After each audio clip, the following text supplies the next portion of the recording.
Finance company పెడదాం అన్నాడు. మీ కొట్టు పక్కనే కదా అని ఒప్పుకున్నాను.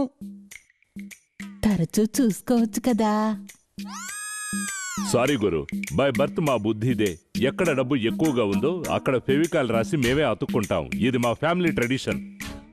ఏంటి గురు, పాకెట్లో 10 పైసలు లేనివాడు ఫైనాన్స్ కంపెనీ ఎలా స్టార్ట్ చేశాడని చూస్తున్నారా? కంపెనీకి ఇన్వెస్ట్మెంట్ ఎంతో తెలుసా? 30,40,264 రూపాయలు. బాటా చెప్పులాగా రేట్ అక్యూరేట్ గా చెప్తున్నాను కదా. వచ్చే లక్ష్మీదేవి రకరకాలుగా వస్తుందట, కానీ నాకు ఫిల్లింగ్ బాక్స్ లోపల నుంచి వచ్చింది.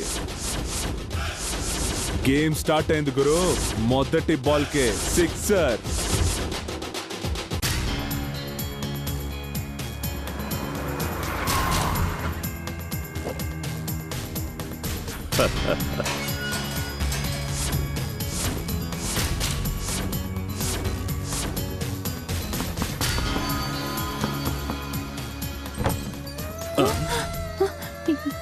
ఏంటండి ఇంత రాత్రి? అయ్యో, ఎందుకండి ఏడుస్తున్నారు?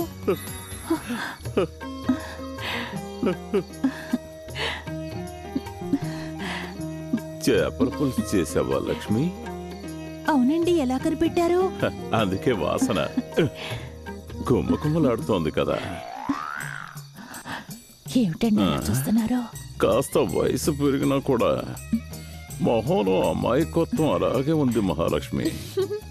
ఆహా, గళ్ళ చీర కట్టుకొని కనకాంబరాలు తల్లో పెట్టుకొని చేతికి మట్టి గాజులు వేసుకొని కళ్ళకి కాటుక పెట్టుకొని చీర కుచ్చిళ్ళు పైకి తోపుకొని వైకుంఠ ఏకాదశి నాడు కాకినాడ తిరునాళ్లలో అన్నవరం అండి. సరే, అన్నవరం తిరునాళ్లలో నువ్వు చకచకా నడిచొస్తావే, అది ఇప్పటికీ నాకు గుర్తుకొస్తోంది మహాలక్ష్మి. నిజంగానా? నిజంగానే. చేపల పులుసుతో కొంచెం అన్నం తిని వెళ్ళండి. నేను చేపల పులుసు కోసం రాలేదు మహాలక్ష్మి. ఒక ముఖ్యమైన విషయం మాట్లాడాలని వచ్చాను. ఏమిటి? రేపు మా ఆఫీస్లో ఇన్కమ్ ట్యాక్స్ రైడ్ జరగబోతోంది. ఇందులో ఒక 25 లక్షల రూపాయలున్నాయి.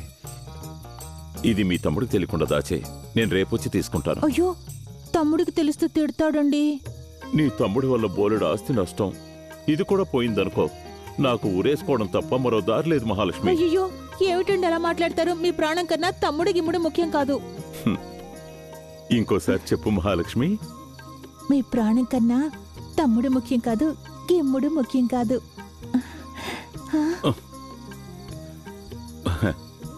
ఉంగరానికి దారం చుట్టుకో, లూజ్గా ఉంది, పడిపోతుంది. చిలిపి.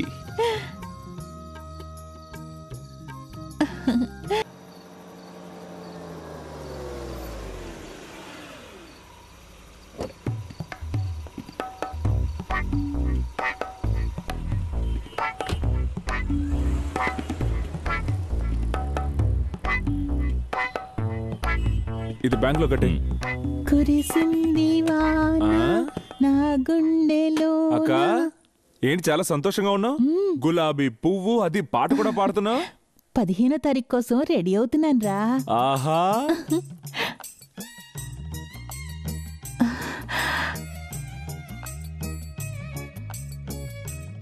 నమస్తే గురు.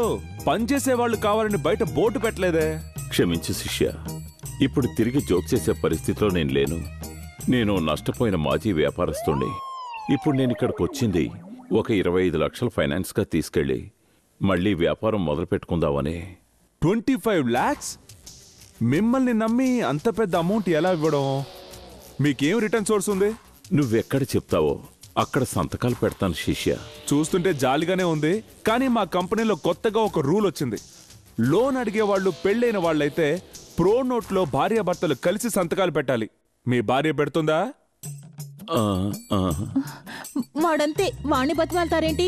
ఇదిగోండి, రాత్రి మీరు ఇచ్చిన డబ్బు అలాగే ఉంది, తీసుకెళ్ళండి.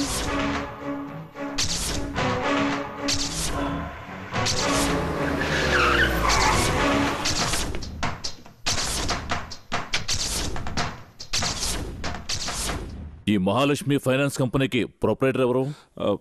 నేనే. ఫైనాన్స్ కంపెనీ అనే పేరుతో దొంగ నోటు సప్లై చేస్తున్నట్టు మాకు ఇన్ఫర్మేషన్ వచ్చింది.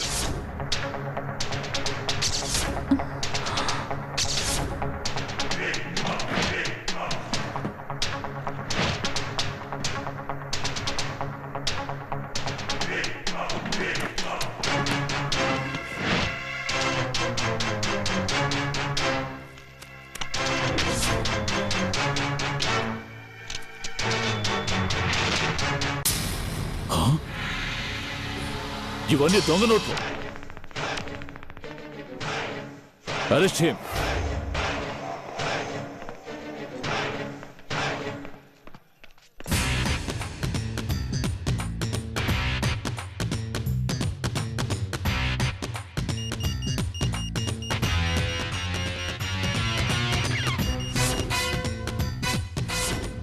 చూడు బ్రదర్లా,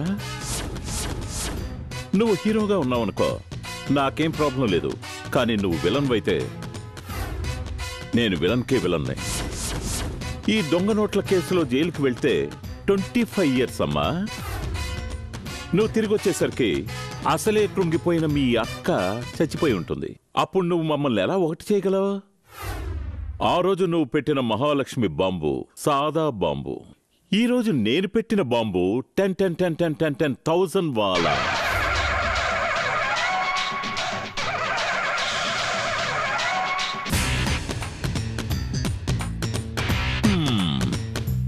ఏంటా చూపు, ఇదే యాక్షన్ రీప్లే.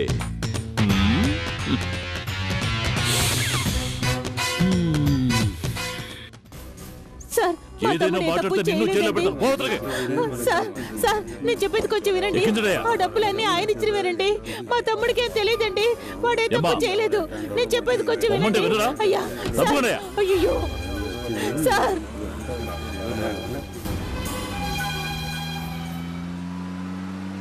ఏ దొంగ నోట్లు, నేనెవరో తెలుసా? చాలా త్వరలో డిఎస్పీ అవుతాను. ఇది నాకు 100వ కేసు. అయ్యగారు డిఎస్పీ అయితే ఈ డిస్ట్రిక్టే అదురుతుంది. అయ్యో, చేందుకు పడుచుకున్నావు? ఓ, అయ్యో రక్తం, అయ్యో రక్తం. ఏయ్, ఆపోయా ఆపోయా. అవును, అక్యూస్ ని తీసుకెళ్లేటప్పుడు వాడికి ఏమైనా అయితే మేము ఊరికి వదిలిపెట్టాటగా? అయితే మీ డిఎస్పీ కల గోవింద అన్నమాట. ఎందుకలా అపశకునంగా మాట్లాడతావు? నీకేమీ కాదు, నువ్వు ఊరుకో. అయ్యో, ఆకలి ప్రాణం పోతుంది సార్, కళ్ళు తిరిగిపోతున్నాయి. తినడానికి ఏమైనా తీసుకురండి సార్. ఓయ్ కానిస్టేబుల్, వెళ్ళి టిఫిన్ తీసుకురా. ఏంటి కానిస్టేబులా? మరి మీరు ఎప్పుడు అతన్ని తిడుతూ ఉంటారు. మీ మీద ఉన్న కోపంతో తీసుకొచ్చే టిఫిన్ లో ఏదైనా కలిపిచ్చారంటే మన ఇద్దరు జీవితాలు నాశనం అయిపోతాయి సార్. మరైతే ఎవరిని పంపించాలి? ఊరికే ఉన్నారుగా, అలా నడుచుకుంటూ వెళ్ళి ఓ ఉల్లి దోశ తీసుకురండి. ఏంటి, నన్ను పట్టుకుని ఉల్లి దోశ తెమ్మంటావా? నా కేటగిరీ ఏంటి, నా పోస్టింగ్ ఏంటి? అయ్యో, ఆగండి, మరీ టెన్షన్ అవుతున్నారే. పాకెట్ లో డబ్బులు లేవా? ఏయ్, ఏ రోజైనా ఏ పోలీస్ అయినా జేబులో డబ్బుతో వస్తాడట్రా? ఎదుటివాడి డబ్బుతో బతకటమే అలవాటైపోయిందే. సరే, అవసరానికి తప్పేం లేదు కానీ నా పాకెట్ లోంచి తీసుకోండి. ఆ? పర్లేదు, తీసుకోండి. వీడికి ఏమైనా అయితే మన డిఎస్పీ ప్రమోషన్ పోతుందే. వేడిగా ఉల్లి దోశ. ఆ? ఆ. దొంగ నోట్ అని చూస్తున్నారా? 50 రూపాయలు ఎవరు దొంగ నోట్లు వేయరు సార్. చీప్, మంచి నోటే. ఓయ్, నమస్కారం త్వరగా సార్. ఉల్లి దోశ ఇవ్వు. అలాగే సార్. త్వరలో నన్ను ట్రాఫిక్ పోలీస్ చేసేలా ఉన్నాడు. ఏయ్, ఉండవయ్యా, ఇదిగో ఉల్లి దోశ, త్వరగా తిను. ఎలా తినమంటారు సార్? చేతిని ఇలా కట్టిపడేశారు, కొంచెం ఇప్పండి ఆ? సార్. విప్పలా? ఆ? అయితే తినిపించండి. ఏంటి, తినిపించాలా? కన్నబెట్టిగా నేను ఎంతవరకు తినిపించలేదు, నీకు తినిపించాలా? అయ్యో, ఆకలి సార్, కళ్ళు తిరిగిపోతున్నాయి. సరే సరే సరే సరే, ఇదిగో ఇదిగో. ఆ. ఆ.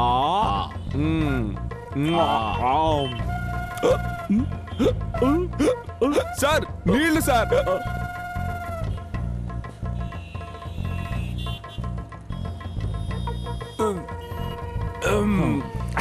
అమ్మయ్యా. వెళ్ళొచ్చుగా సార్, ఆ? ఇంకొక ప్రాబ్లం. ఇంకేంటి ప్రాబ్లం? అర్జెంట్గా బాత్రూమ్కి వెళ్ళాలి. అయ్యో.